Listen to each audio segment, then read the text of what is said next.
Welcome to Dartmoor. This is my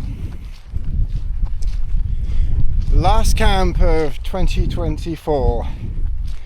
I managed to find a house sitter, so all dogs and cats are being looked after. Hopefully the family silver is still there when we get back. Go back and find an empty shell of a house. But no, we got a house sitter, so they can have a good tidy up. To be honest, the last 6 weeks since I did whatever it was I did 6 weeks ago, I think it was down here, wasn't it? We're basically going to go to the same place as last time. So I was really tempted to actually bring Lassie, because she would have been, you know, fine, because we're really not going to go very far this trip. But my original plan was to go a little bit further tomorrow and Sunday, although realistically probably not very far. But the weather, it's really windy tomorrow, and Sunday is really windy. I think a storm is coming through, but this is my only chance of getting out. If I'd have had other viable options, then I would have waited, or I wouldn't have come out in this. But sometimes you just gotta go for it. So we'll go the other side of Petzl, where we were last time, down in that valley. There's enough shelter there for tonight, and then we'll pack up and we'll head over the back of Hare Tor, and then down into the Tavy Cleave area, there, down into that valley. Not to Tavy Cleave itself, because that's really tricky, but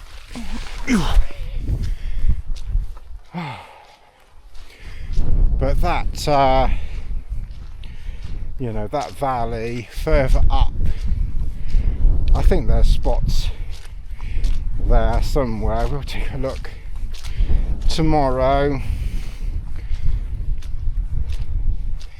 and we'll probably, given the winds tomorrow and Sunday, I'll probably just stay there and then come back out Monday, but we'll see. Anyway, it's going to be dark in, well, the sun was set in 25 minutes, so I think we will reach camp just after sunset.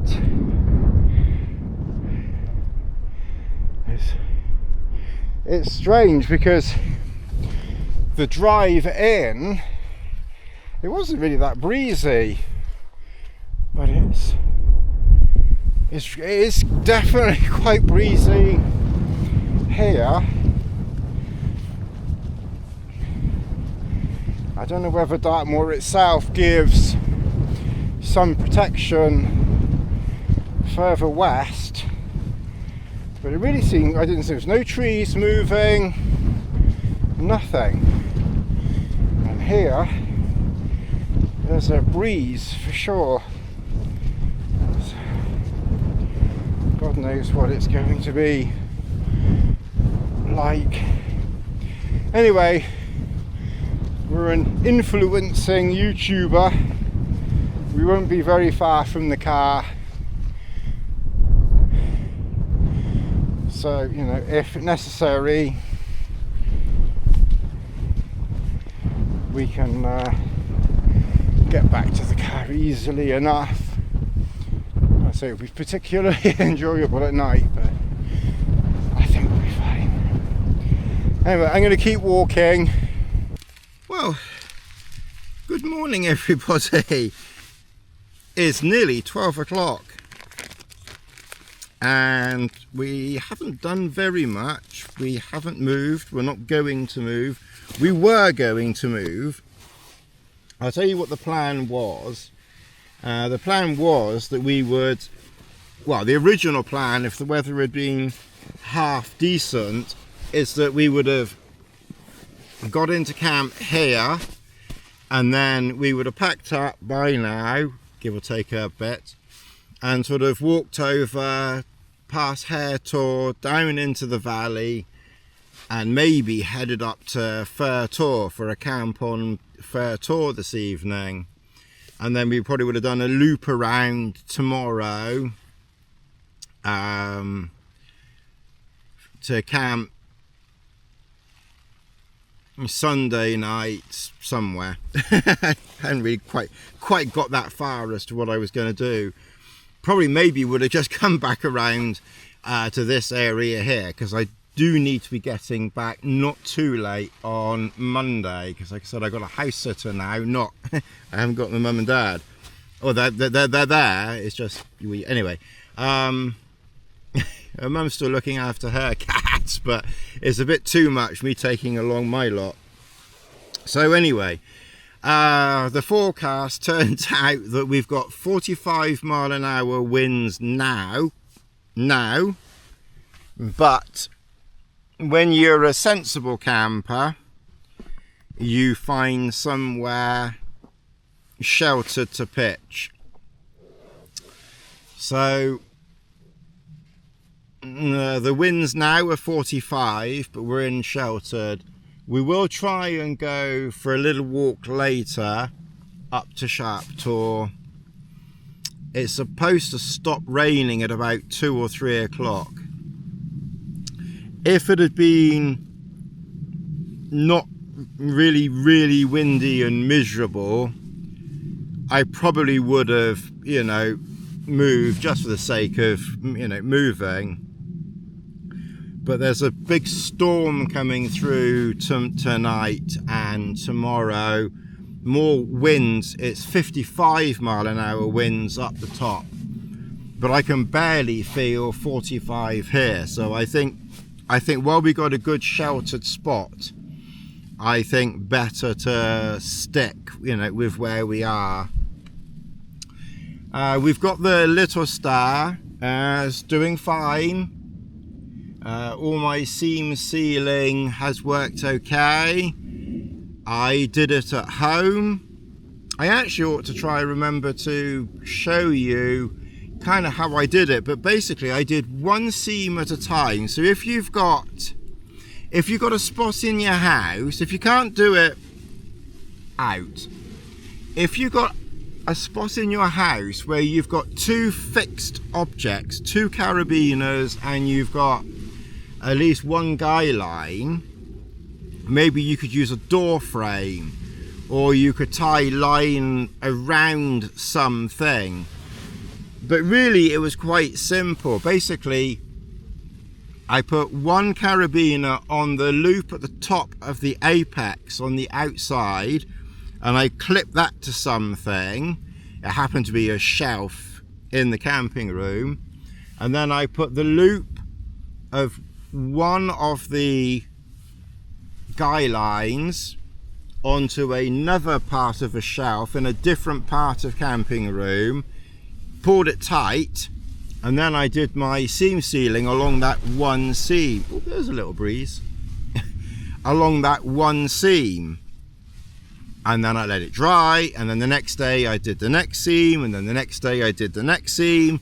So it kind of did take about a week to work through them all, and then after I did them all, then I did the apex as one go at the very end. So, you know, it did take 5 or 6 days to get it all done completely, but that is one way. So there's a top tip as to, you know, how you can seam seal at home if you can't get out, and it's worked fine. You know, obviously with the mini little star, it really didn't take long just to do one seam at a time. It was like a couple of minutes each. Obviously if you've got a more complicated shelter, then, you know, then it would be a little bit more complicated to do at home, but you could still do it by stretching it out, and then just do one seam at a time and just give yourself a week to do it in and let it dry. So yeah, so that worked fine. I've not seen any drips, but I think something's dripping down there on the sleeping bag. I'll have to have another look up there, because there's a few drips just there. So there's something, there is something dripping in. I'll have to have another look. There's maybe one area up there where something, if I don't see anything dripping when I get home, I'll maybe think, okay, now it was that. I think it's that back line, because that's the only one that it could be, but I can't see. The thing is, I don't actually see. Oh, I think it's coming in. Oh, I think it's coming in under there. Oh, okay, so I think it's coming in. I can see. Now I've seen it now. It's coming in under this seam under here. It's coming in under there, and it's dripping from there. I think all the other ones are okay, but it's that one there that's dripping, because that's wet. That's where it's dripping from, under there. So if it stops raining later, I'll maybe just run a bit more sealant on that line down there on the outside. It's not much, it's nothing worth worrying about. But yeah, that's, I did bring the sealant with me because I knew that would be a possibility, you know, of something that we need doing. But like I said, we're in the little star. I've pitched it in the traditional sense. We're right at the top of the valley, so I've obviously pitched the back lowish. I could have pitched it lower, but because I knew that we were sheltered here, you know, I didn't see the point in getting it right to the ground. I'd rather have a little bit of airflow. So obviously I've pitched it, you know, a couple of inches off the ground. Also, if I get it any lower, then I'm going to be really constricted in here. If the wind was a real problem, which it's not, I mean, these are 45-mile-an-hour gusts over the top, and we're barely catching any of them, so we're really quite sheltered here. But obviously if I needed to get it lower, then obviously I could. But yeah, so I've pitched obviously those sides fairly close to the ground. This one I've got down here just to give protection here, and that one's kind of over there. So yeah, I must admit, this little star is doing okay. Obviously if you were much more exposed and you had to get those edges closer to the ground, you know, like a regular trail star, to do that you would have to make it lower, so then, you know, it wouldn't be so comfortable in here. As it is, you know, it's quite low, you know. I can sit up, but only just. It's not the most comfortable. but it certainly works. You know, it's fine. You know, I still recommend the normal trail star over this, but if you're a short hair person, or you want to save a few grams, or you know you're going to be in sheltered locations all the time where you can pitch it a little bit higher, yeah, it works fine. It's pretty decent. I mean, like I said, so my plan basically now is that I'm just going to stay put. I'm just going to stay put. I'm going to go for a walk later on. Hopefully, according to the forecast, it will stop raining. I'll go for a walk later on, and then I'll just come back here.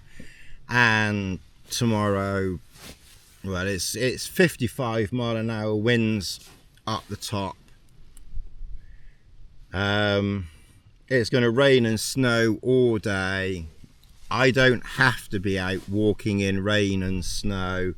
You know, if I had to do it, or I was doing a trip, well, then you've got to deal with it, haven't you? But I don't have to do it, so I'm not going to do it. Well, no, I'm quite happy just, you know, chilling out undercover, and then head back Monday. So I'll show you around a little bit more. I can show you around outside as well. I'll try and take some photographs. So I've got my porridge on. So that's now my brunch now. So I'm going to have that. I'm putting power into that. We've got the solar panel, putting some power into that power bank there. Although I don't think we're going to get a huge amount of power, but you know, every little bit helps, as they say. So that was a 10,000, and then this one is 26.5. So that will do today and tomorrow. Then I'm back the next day. I did use this little mobile solar chargers, were very kind, and they sent out this little light here, and I used this last night plugged into this power bank, which they also sent out. So a little bit of Hobbs Hobbs marketing. So I did use that last night, and that worked very well. I was quite pleased with that, actually. It's not super bright, but it lit up enough that I didn't need my head torch. I don't know how much power it used. I have drained the battery power bank, charging up my phone and using that last night. So that's obviously just something to take into consideration. So it will be interesting to see. And I didn't put the solar thing out until 10 o'clock when I woke up this morning, so I lost 2 hours of misty light. But it will be interesting to see how much power goes into this, and how long then that will then give of light this evening without having to use power that we've brought with us. But you know, we can try and use this from solar power that's charged up that power bank later. So we'll try that later. We've got a new GPS, the Garmin GPS Map 67i.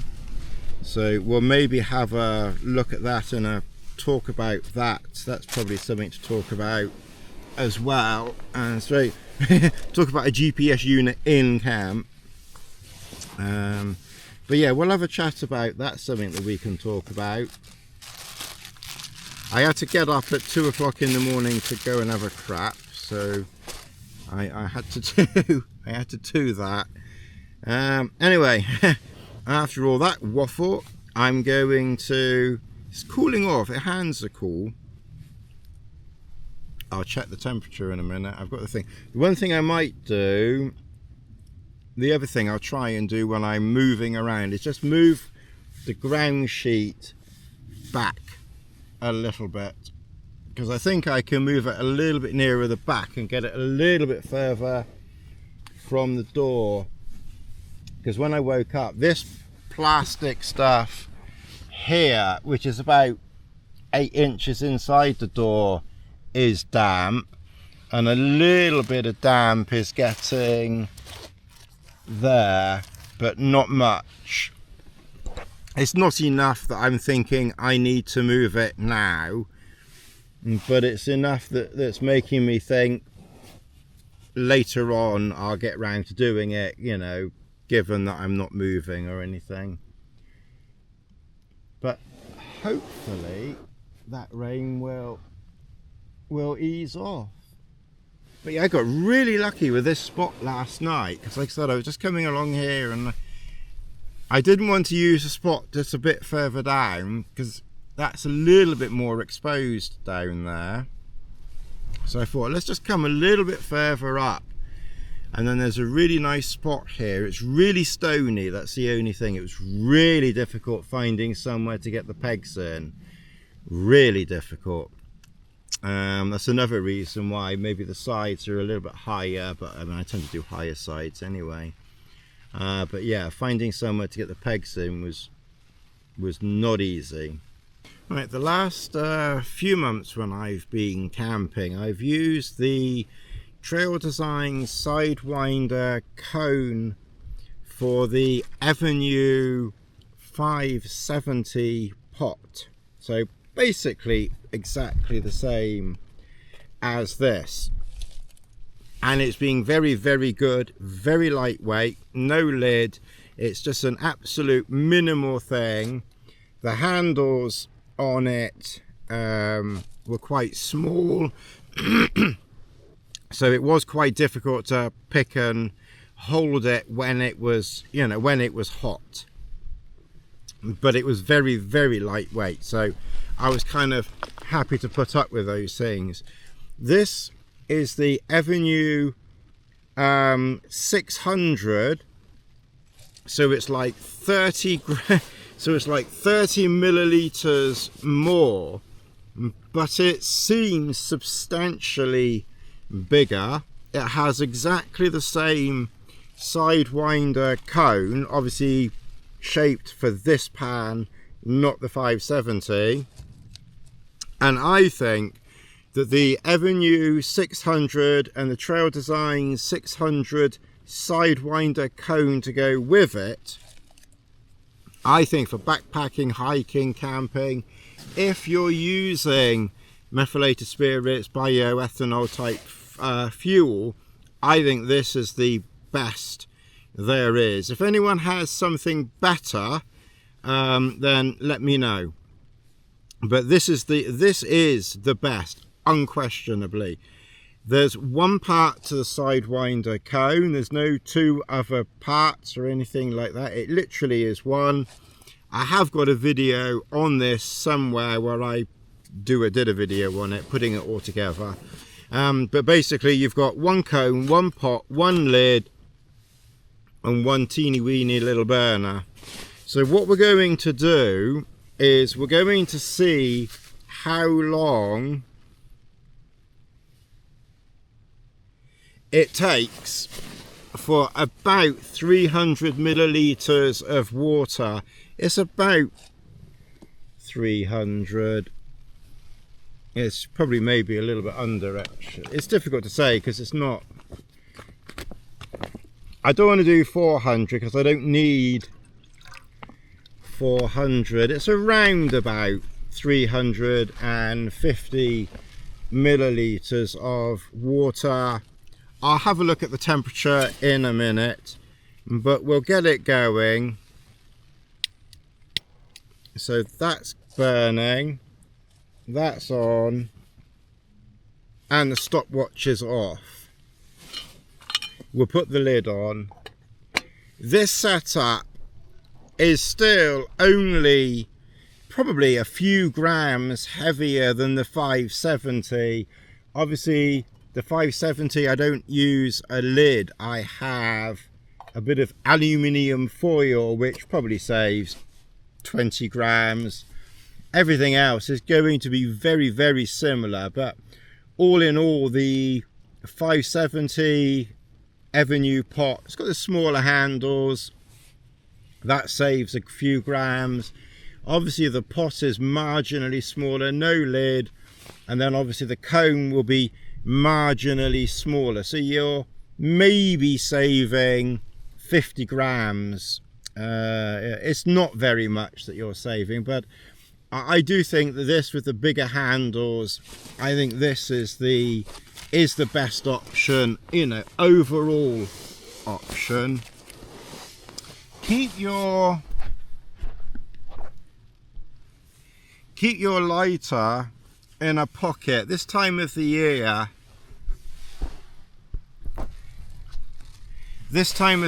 I noticed that lighters, they don't work quite so well. So just put them in a, you know, just put them in a pocket, and that just helps keep them, you know, from not getting too cold. So I think we did a boil test with Chris, and I think his gas thing that we did, was it last year or whenever it was, I think it like boiled it in about 1 or 2 minutes. It was very, very quick. We are already on the 2-minute mark. Speed isn't the essence when it comes to this, but to be fair, this is fairly efficient and quick. The temperature is 10 degrees, so it's not freezing cold. It's cool, but not freezing cold. The water's been lying around all day, so you know, everything is around about 10 degrees. I put plenty of fuel on in, so there's enough fuel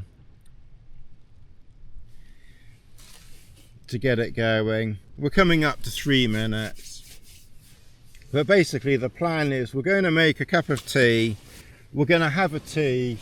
I'm hoping, the time is 2:30, I'm hoping that the weather will clear just enough in the next half an hour, by 3 o'clock, that we can just whip out. I just want to put some sealant just on one little patch up on the outside here. So I want to do that. Another thing of note, there's a few drips on the sleeping bag there, you can see, but they pretty much shake off. They're really not a problem.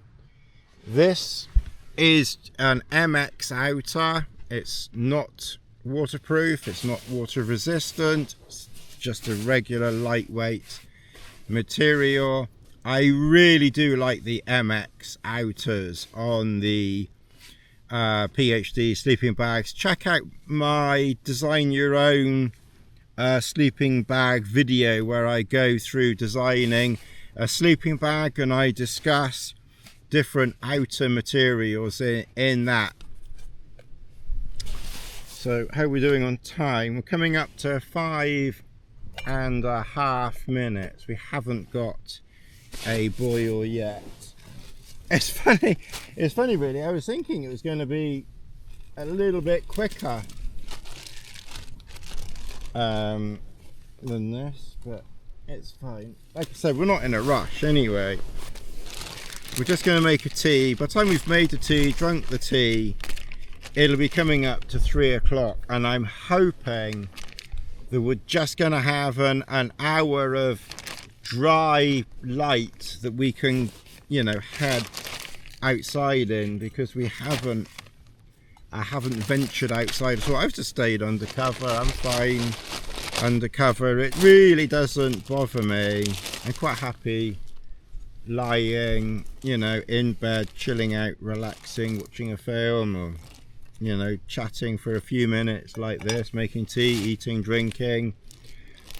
watching YouTube or something if I got a signal, which is another advantage of staying in this position, in this spot. You know, there is a signal here, whereas if I went over the top, you know, there probably won't be a signal over there. It's still burning. It's coming up to, it's getting hot now. We're starting to get a little bit of steam, and I'm starting to hear it too. Of course, taking the lid off, watched water never boils. We're just passing 7 minutes.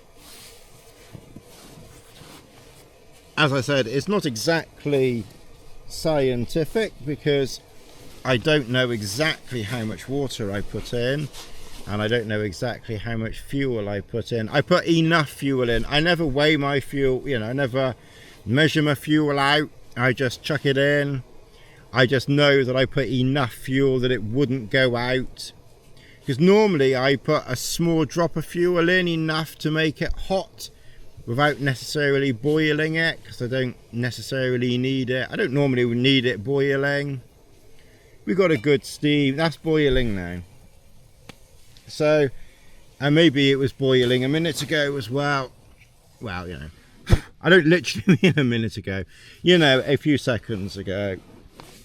So that was...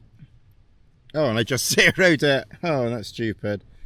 I pressed the wrong button. Anyway, I saw that it was 7 minutes 55 seconds. So just under 8 minutes to bring water to the boil. It would probably have been hot enough. And that's a little drop of water left. It probably would have been hot enough at the 6 minute mark. Like I said, you know, I normally just boil it so, you know, get it hot enough to make a drink rather than actually boiling it. I rarely bother boiling, you know, the water. It's just not needed, you know. If you can get it hot enough to drink and make your drink, and then, you know, drink it fairly efficiently, you don't need to boil it. And yeah, so we've spoken enough about water. There's nothing wrong with the water, you don't need to boil it. So. It's a lovely little debate that people like getting into. Paul? I do like pulling Paul's leg. I'm sure he's a good sport. If you're not, you shouldn't be watching if you're not. I think it's clearing a little bit. I can see those hair. I can see the other side of this bit of green stuff, which I couldn't just earlier on. So that green bank, I couldn't see that earlier. That's how misty it was. I can now, and I think I can see far. Yeah, I can see the Tor now. Alright, well, I think what we're going to have to do is we'll just let this weather just pass over for another 20 minutes. We'll get this tea down me, and then once I've had my tea, I think we need to get out really in the next 20 minutes, 25 minutes. We need to be out by 3. It's 25 to 3 now. And just go for a little stretchy leggy. We're going to need to get water, so we actually need to do some housekeeping as well. We need water, we need to do some sealing on just that patch up there. Yep. And yeah, and then just generally just stretch our legs for 45 minutes. Just put that last dribble of water in. Alright, well, I'm going to have my tea and we will catch up in a minute.